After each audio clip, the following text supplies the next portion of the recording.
Welcome back. جیسا کہ وقفے سے قبل آپ کو بتا رہے تھے کہ پاکستان تحریک انصاف اس کے بانی عمران خان کی سیاسی تقدیر، خاص طور پہ الیکشن 2024 کے حوالے سے پاکستان تحریک انصاف کی سیاسی قسمت کا فیصلہ اب دو فیصلوں پر منحصر ہے. ایک کل الیکشن کمیشنر پاکستان پارٹی کے انٹرا پارٹی الیکشن کے حوالے سے اپنا محفوظ فیصلہ سنائے گا، جس میں پارٹی کے سمبل یعنی بلے کے حوالے سے فیصلہ آ سکتا ہے. دوسری جانب آج اسلام آباد ہائی کورٹ، جس میں ان کی سزا کے بعد ان کی نااہلی کے حوالے سے اس کو معطل کرنے کی جو استدعا کی گئی تھی، اسے اسلام آباد ہائی کورٹ نے مسترد کر دیا، جس کی وجہ سے اسلام آباد ہائی کورٹ کے اس فیصلے کے بعد اب عمران خان کم از کم الیکشن کے میدان سے وہ باہر ہو گئے ہیں. لیکن اب بھی اس کا ایک بہت بڑا سہارا ہے. کل پاکستان تحریک انصاف پہنچ رہی ہے سپریم کورٹ آف پاکستان میں، جہاں پر وہ اس فیصلے کے خلاف اپیل کرے گی، اور اگر سپریم کورٹ نے فیصلہ دے دیا تو جناب عمران خان کے حوالے سے تو وہ پھر الیکشن لڑنے کے اہل ہو جائیں گے. مگر یہ بہت ہی نازک موڑ ہے سپریم کورٹ کے لیے، کیونکہ وہاں پر ایک پہلے ہی درخواست موجود ہے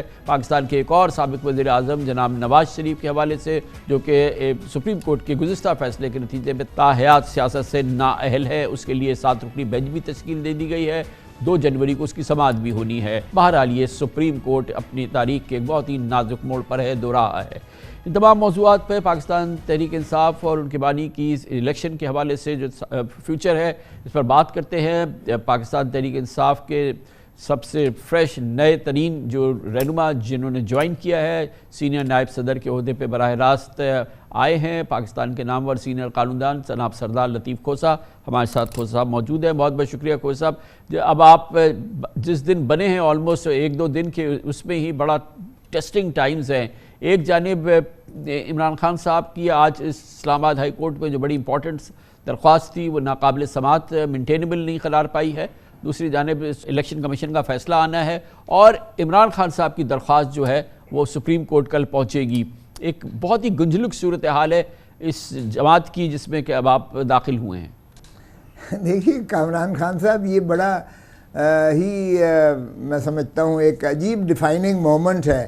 ہم نے جب بھی عدالت عدلیہ کو آزمایا ہے، جب سے پاکستان بنا ہے، بدقسمتی سے مولوی تمیز الدین کے کیس سے لے کر شہید بابا ذوالفقار علی بھٹو کے کیس سے لے کر نصرت بھٹو کے کیس سے لے کر ظفر علی شاہ کے کیس سے لے کر ہمیں مایوسی ہی ہوئی ہے. اور قوم کو وہ جو توقعات تھیں کہ یہ اللہ تعالیٰ کے تفویض شدہ اختیارات جو کہ منصف کو ملے ہیں، وہ انصاف کی کسوٹی پر پورے اتریں گے اور اس میں کسی کم و کاس نہیں ہوگا.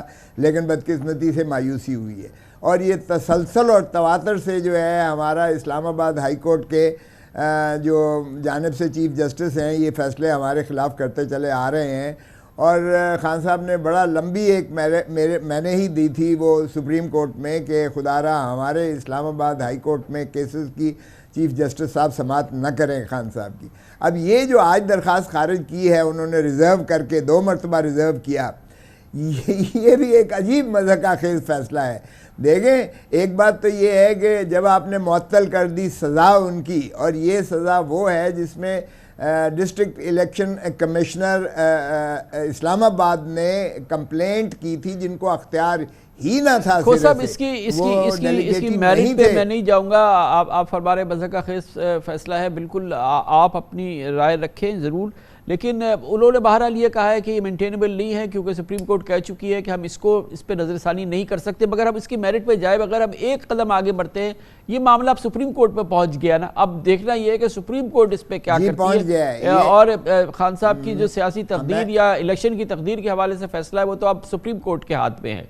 دیکھیں کہ عمران خان جب فیصلہ ہو گیا تو وہ پبلک پراپرٹی ہے، اس لیے آپ اتنا بھی گھبرائیں نہیں کہ یہ کوئی کنٹیمپٹ لگ جائے گی. ایسی کنٹیمپٹ نہیں لگا کرتی ہے. دیکھیں، ایک بات تو یہ ہے کہ جو سپریم کورٹ کا 1990 کا جس فیصلے کا دے رہے ہیں، اس کے بعد 1985 میں جاوید ہاشمی کے کیس میں بالکل اس کے متضاد آیا فیصلہ، اور انہوں نے کہا بالکل معطل کر سکتی ہے، سزا بھی معطل کر سکتی ہے، اور کنوکشن کو بھی معطل جو ہے کر سکتی ہے. اس سے زیادہ کیا ہو سکتا تھا کہ جب آپ ہماری اپیل کو منظور کر رہے ہیں سماعت کے لیے، اور اس میں لکھ رہے ہیں ہماری استدلال کہ سیشن جج نے اختیار سماعت ہی ان کو غلط تھا، نمبر 1 میعاد کے بعد جو ہے اس کو دائر کیا گیا، نمبر 2، نمبر 3 کمپلینٹ جو تھی وہ بلا جو ہے جواز تھی اور بغیر بدون اختیار تھی. تو یہ فیصلہ بنیادی طور پر جب لیکن سر چانس تو ہے نا ابھی سپریم کورٹ پہ تو چانس ہے نا، وہاں پہ اپنا کیس کنٹیسٹ کیجئے. نہیں بالکل دیکھیں، بالکل چانس بالکل ہے. دیکھیں الٹیمیٹ ساورن جو ہے وہ عوام ہیں. عوام آپ ذرا کوئی سروے کر کے بھجوا دیں.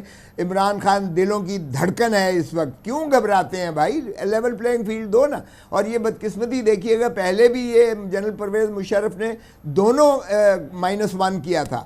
کہا تھا نواز شریف کو بھی باہر بھیج دیا تھا، رانی شہید بے نظیر بھٹو صاحبہ کو بھی باہر بھیج دیا تھا. اور اس وقت بھی ہم نے 4 بیٹھ کے ساری رات 4 پیس بنائی تھی. ان کی انا کو تسکین ہو گئی اور جو ہے بے نظیر کی جگہ مخدوم امین فہیم صاحب صدر بن گئے اور راجہ پرویز اشرف سیکرٹری جنرل بن گئے. مسلم لیگ نواز نے محترم نواز شریف صاحب نے جاوید ہاشمی کو صدر بنایا اور راجہ ظفر الحق کو چیئرمین بنایا. اور وہ سائیکل کی بجائے وہ لڑے شیر پر اور ہم تلوار کی بجائے تیر پر لڑے. تو یہ پرانی کہانی چلی آ رہی ہے. دیکھیں اس طرح -1 نہیں ہوا کرتے. لوگوں کے دماغوں سے دلوں سے آپ ان کو نہیں اریز کر سکتے. اس وقت بھی بے نظیر نہیں لڑی تھی، اس وقت بھی نواز شریف نہیں لڑے تھے. اب بھی اگر عمران خان نہیں لڑیں گے کوئی فرق نہیں پڑے گا. بڑی نوازش، بہت بہت شکریہ جناب سردار لطیف کھوسہ صاحب.